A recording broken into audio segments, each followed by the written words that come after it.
শুভ সন্ধ্যা। ইতিহাসের পাতায় আর একবার প্রত্যেককে স্বাগত জানাই। বিপিএসসি টিআরই 4 এর ফাইনালি নোটিফিকেশন আসতে চলেছে। কিছুক্ষণ আগেই বিহারের মুখ্যমন্ত্রী সম্রাট চৌধুরী টুইট করে কিন্তু জানিয়েছেন কত কি সিট থাকতে চলেছে। আপনারা জানেন শিক্ষামন্ত্রী বারবার বলেছিল সেই অধিযাচনা কিন্তু বিপিএসসিকে পাঠিয়ে দেওয়া হয়েছে সরকারের তরফ থেকে।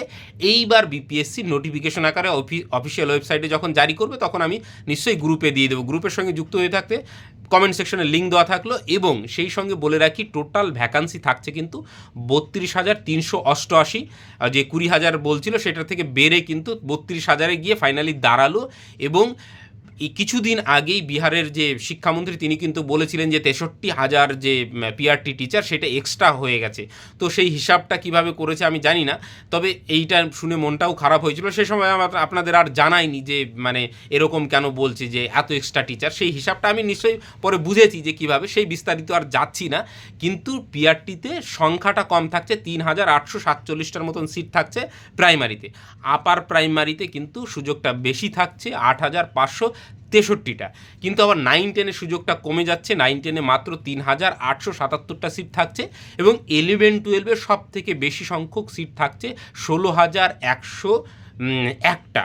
তার মানে সব থেকে বেশি কিন্তু 11-12-এর টিচার মানে হওয়ার মানে জায়গাটা, এবং আপার প্রাইমারি এসএসটি যেটা বলছে, এই দুটো জায়গায় কিন্তু টিচার হওয়ার সম্ভাবনাটা বেশি থাকছে। বাকিগুলোতে পিআরটি এবং 9-10-এ কিন্তু সম্ভাবনাটা কমে যাচ্ছে। এইবার ডিটেল নোটিফিকেশন যখন আসবে তখন কোন সাবজেক্টগুলোতে কত থাকছে না থাকছে সেই বিষয়গুলো মানে জানা যাবে। এবার যখন যে কোনো সাবজেক্টে সিটের সংখ্যা বেশি থাকবে নিশ্চয়ই সেই সিট মানে সেই সাবজেক্টে পাওয়ার সম্ভাবনাও বেশি হবে। যেমন ইংলিশের কথা বলতে পারি, ইংলিশের যারা রয়েছেন তারা খুব ভালো করে প্রিপারেশন নিন, কারণ বিহারে কিন্তু এইচএস লেভেলে ইংলিশ টিচারের চাহিদা অনেক বেশি, কিন্তু সেই চাহিদার তুলনায় কিন্তু যোগান নেই ওইখানকার।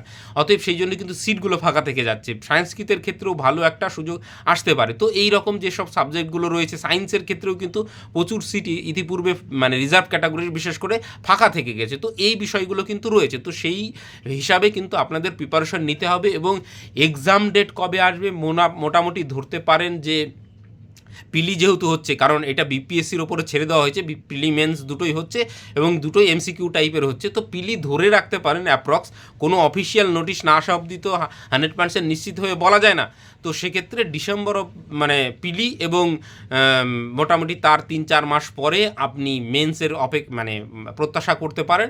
এবং পিলির পরে নিশ্চয়ই মেন্সের সাবজেক্টের ওপরেই বেশি জোর দেওয়া হবে, জিএসের পোর্শনটা হয়তো পিলিতে বেশি ঢোকানো হবে। দেখুন এখনও কিন্তু কোনো বিষয় নিশ্চিত নয়। দেখুন এগুলো আমি সব সময় আপনাদের একটা আভাস দেওয়ার চেষ্টা করি যা পরিপ্রেক্ষিত হয়। যেমন আজকে মানে নোটিফিকেশনের জন্য সম্রাট চৌধুরী কেন টুইট করলো, আপনারা জানেন বাঙ্কিপুর উপনির্বাচন হচ্ছে, সেইখানে কিন্তু প্রশান্ত কিশোর মানে মানে বিজেপিকে বেশ কড়া টক্কর দিচ্ছে। তো হঠাৎ এই যে বিষয়গুলো, অনেকগুলো বিষয় অ্যাঙ্গেল থাকে পলিটিক্সে, তো সবটা যদি অবজার্ভ করেন তাহলে কিন্তু আপনি বিষয়টা আরও ভালোভাবে বুঝতে পারবেন। আমি যেহেতু পলিটিক্সটা বা কী চলছে ডোমেস্টিক পলিটিক্সে ইন্টারন্যাশনাল পলিটিক্সে সবগুলোই প্রপারলি মানে মানে আমি ফলো করি খবরগুলো, তো সেক্ষেত্রে অনেকটা বোঝা যায় যে আজকে কেন সম্রাট চৌধুরী টুইটটা করলেন এই বিপিএসসি নিয়ে। নিশ্চয়ই এইটা নিয়ে দীর্ঘদিনের টালবাহানা ছিল। তো ওই রকমই আমরা বলতে পারি যে এই যে সরকারের কিন্তু এমন চাহিদা নেই যে এক্ষুনি সরকার মানে শিক্ষক নিয়োগ করবে, তো সময় নিয়ে করবে, এইটা আপনারা ধরেই নিতে পারেন।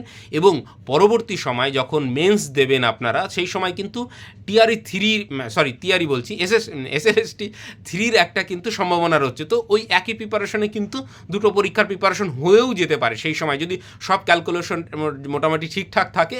তো নেক্সট ইয়ারে আপনারা যখন এসএলএসটি 3 দেবেন, টিআরই 4-এর যে মেন্স সেটাও কিন্তু ওই প্যারালালি ওই সময়টাও পড়ার সম্ভাবনা রয়েছে।